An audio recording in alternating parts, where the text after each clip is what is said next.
Doctor ortho, अब दर्द भी घुटने टेकेगा।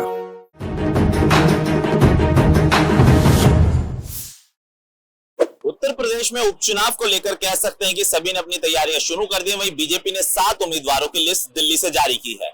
इस लिस्ट में कह सकते हैं कि गाजियाबाद से संजीव शर्मा का नाम सामने आया। आपको बताया कि संजीव शर्मा कई बीजेपी के सीनियर नेताओं के साथ उनकी अच्छी उठ बैठ है और शरीफ नेताओं में उनकी गिनती भी होती है। कह सकते हैं कि संजीव शर्मा को लेकर पहले से ही तय था कि गाजियाबाद से संजीव शर्मा उम्मीदवार हो सकते हैं। लेकिन आपको बता दें कि इस बार उत्तर प्रदेश में 9 सीटों पर उपचुनाव हो रहे हैं, लेकिन कांग्रेस और अखिलेश यादव के बीच में कह सकते हैं कि बातचीत हो रही थी कि कुछ सीटों पर कांग्रेस लड़ेगी और कुछ सीटों पर अखिलेश यादव की पार्टी यानी समाजवादी लड़ेगी। लेकिन अब कहते हैं कि बातचीत पूरी होने के बाद रात को अखिलेश यादव ने ट्वीट किया और उन्होंने जानकारी दी कि सभी 9 सीटों पर समाजवादी पार्टी की कह सकते हैं कि सिंबल पर ही चुनाव लड़ा जाएगा, लेकिन जो कांग्रेस पार्टी है वो पूरा समर्थन करेगी। तो बोल सकते हैं कि राहुल और अखिलेश की जोड़ी उत्तर प्रदेश में भी इस बार चलेगी या ना चलेगी, ये देखना दिलचस्प होगा। कैमरा पर्सन हिमांशु के साथ मैं Krant, channel 4 news, Delhi NCR.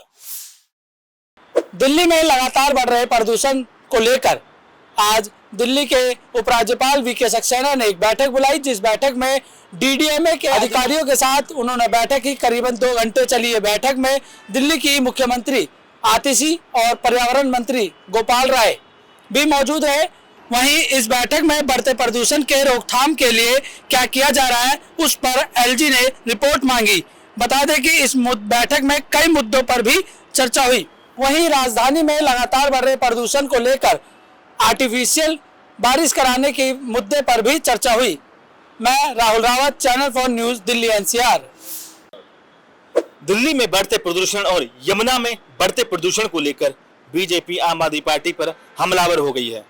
दरअसल दिल्ली बीजेपी अध्यक्ष वीरेंद्र सचदेवा ने गंदी यमुना में डुबकी लगाई और केजरीवाल को आईना दिखाया। इस मौके पर यमुना के घाट पर बीजेपी की ओर से 2 कुर्सियां लगाई गई थी, जिसमें एक केजरीवाल और एक आतिशी के नाम की थी।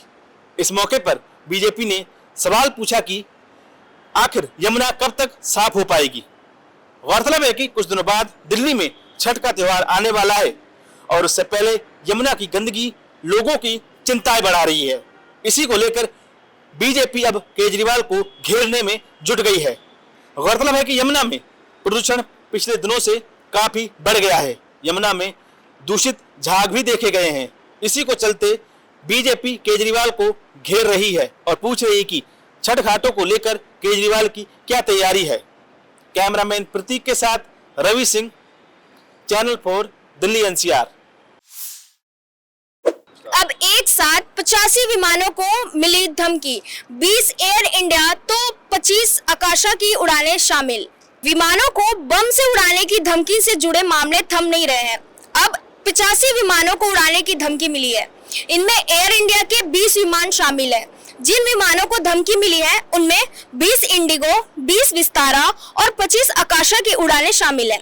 न्यूज एजेंसी के मुताबिक इससे पहले दिल्ली पुलिस ने पिछले 8 दिनों में 90 से ज्यादा घरेलू और अंतर्राष्ट्रीय उड़ानों को बम से उड़ाने की धमकी के संबंध में 8 अलग-अलग एफआईआर दर्ज की है।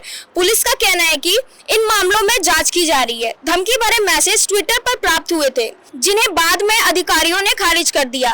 पहला मामला 16 अक्टूबर को बेंगलुरु जाने वाली आकाशा की फ्लाइट को निशाना बनाने से जुड़ा आया था। ट्विटर के माध्यम से मिली बम की धमकी के बाद केस दर्ज किया गया था। इस विमान में 180 से ज्यादा यात्री सवार थे। विमान को दिल्ली लौटाना पड़ा था।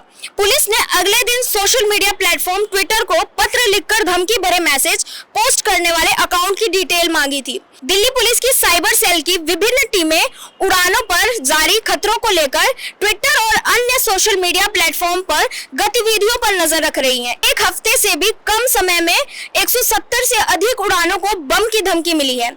इस बीच सरकार एयरलाइनों को बम की धमकियों से निपटने के लिए विधायी कार्रवाई की योजना बना रही है, जिसमें अपराधियों को नो फ्लाई सूची में डालना भी शामिल है। कैमरा पर्सन हिमांशु के साथ मैं अंशिका, आप देख रहे चैनल 4 न्यूज, दिल्ली एनसीआर। दाना तूफान वैसे तो उड़ीसा में आ रहा है, लेकिन इसकी हलचल है दिल्ली में क्यों तेज हो गई है, इसकी जानकारी मैं आपको विस्तार से बताता हूँ। दाना तूफान आज रात उड़ीसा से टकराएगा, जिसको लेकर उड़ीसा सरकार और केंद्र सरकार की तरफ से पूरी तैयारियां की गई है। उड़ीसा में दाना तूफान को लेकर उड़ीसा की कई फ्लाइट्स को भी रद्द कर दिया गया है। साथ ही उड़ीसा में इस तूफान को लेकर केंद्र सरकार ने एनडीआरएफ की टीमों को अलर्ट पर रखा है। दाना तूफान को लेकर 552 ट्रेनें रद्द की गई है और इस तूफान का असर 7 राज्यों में पड़ सकता है। मौसम विभाग की माने तो इसका असर झारखंड, पश्चिम बंगाल और बिहार में भी देखा जा सकता है। मैं Ajay, channel 4 news, Delhi NCR. Delhi से सटा साइबर सिटी गुरुग्राम अब लगातार गुंडागर्दी का अड्डा बनता जा रहा है। हाल ही में यहाँ गैंगस्टर के गुर्गों द्वारा ताबड़तोड़ फायरिंग कर एक युवक को घायल कर दिया जाता है। पूरा घटनाक्रम सीसीटीवी में कैद हो जाता है। वारदात बीती 20 अक्टूबर रात 10:30 बजे की है, जब साइबर सिटी के अंजना कॉलोनी में रहने वाले कपिल नाम के युवक को जेल में बंद गैंगस्टर मंजीत माल के गुर्गे जान से मारने की नियत से पहुंचते हैं और कपिल ना मिलने की एवज में अंजना कॉलोनी की एक परचून के दुकान के बाहर खड़े कपिल के भाई मोनू और उसके साथियों पर ताबड़तोड़ फायरिंग कर दी जाती है। जब ये ताबड़तोड़ फायरिंग होती है तब जो परचून चालक है वह भी बाहर खड़ा था और इस फायरिंग में एक गोली उसके पैर में लग जाती है और वह घायल हो जाता है। आनंद फानन में उसे निजी अस्पताल में भर्ती कराया जाता है, जहां उसका इलाज चल रहा है। शुरुआती तफ्तीश में सामने आया है कि जो कपिल नाम का युवक है, उसकी साली जो कि दिल्ली की रहने वाली है, उसका प्रेम प्रसंग मंजीत माल, गैंगस्टर मंजीत माल के एक गुर्गे के साथ चल रहा था। बस इसी बात से कपिल को एतराज था और कहीं ना कहीं वह काफी लंबे समय से टोका टोकी करने में लगा था। बस इसी बात की रंजिश रखते हुए गैंगस्टर के गुर्गों ने ताबड़तोड़ फायरिंग कर धमकी दे डाली कि अगर वह कपिल अगर उनके बीच में आया तो उसको जान से मार देंगे। फिलहाल पुलिस ने मौके पर पहुंचकर सीसीटीवी को कब्जे में लेकर जांच शुरू कर दी है। देखने वाली बात जरूर होगी कि कब तक आरोपी को पुलिस पकड़ पाती है। गुरुग्राम से हिमांशु नायक। नमस्कार, मैं हूं अंकिता शुक्ला। स्वागत है आपका चैनल 4 न्यूज दिल्ली एनसीआर में। दिल्ली के एक सिपाही ने अपने 4 दोस्तों के साथ मिलकर 2 लोगों को अगवा कर दिया और ये अपहरण की घटना को बुधवार को अंजाम दिया गया और इस पर त्वरित कार्रवाई करते हुए गुरुग्राम पुलिस ने आरोपियों को गिरफ्तार कर लिया है और ये आरोपियों की पहचान हरियाणा के रहने वाले अलग अलग जिलों से बताए जा रहे हैं। एक का नाम कुलदीप है और अन्य को गिरफ्तार कर लिया गया है। और ऐसे तमाम अपडेट्स के लिए चैनल 4 दिल्ली एनसीआर को देखते रहिए। धन्यवाद। नमस्कार, मैं कीर्ति, चैनल 4 न्यूज दिल्ली एनसीआर में आप सभी का स्वागत है। देखिए, जामा मस्जिद अक्सर विवादों में रही है और हाल ही में जो है जामा मस्जिद पर याचिकाकर्ताओं ने एक याचिका दायर की थी, जिस पर दिल्ली हाईकोर्ट का फैसला आ गया है। दिल्ली हाईकोर्ट ने कहा है कि जामा मस्जिद को संरक्षित स्मारक के रूप में नहीं रखा जाएगा, क्योंकि एएसआई यानी कि भारतीय पुरातत्व विभाग ने यह कहा था कि अगर जामा मस्जिद को संरक्षित रखा जाता है तो इसके पर्याप्त प्रभाव पड़ेंगे जो कि गलत रहेंगे। तो इसी को देखते हुए, इसी का रुख अपनाते हुए जो दिल्ली हाईकोर्ट है उसने जामा मस्जिद को संरक्षित स्मारक ना बनाने की बात कही है। कैमरामैन राम बाबू के साथ मैं कीर्ति, चैनल 4 न्यूज दिल्ली एनसीआर। बाबा सिद्दीकी की मौत के बाद से ही सलमान खान के पीछे लॉरेंस बिश्नोई गैंग के लोग लगे हुए हैं और अब हाल ही में लॉरेंस बिश्नोई गैंग के एक शूटर ने यह दावा किया है कि सलमान खान को मारने की प्लानिंग तो काफी लंबे समय से चलती आ रही है।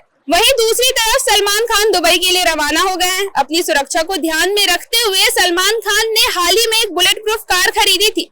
इसी बीच लॉरेंस बिश्नोई के कजिन रमेश बिश्नोई ने सलमान खान को लेकर के एक नया बयान दिया है।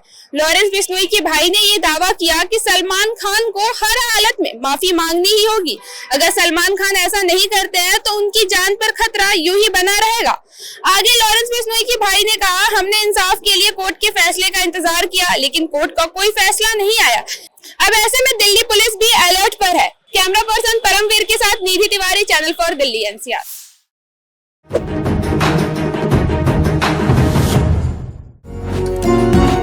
डॉक्टर ऑर्थो, अब दर्द भी घुटने टेकेगा।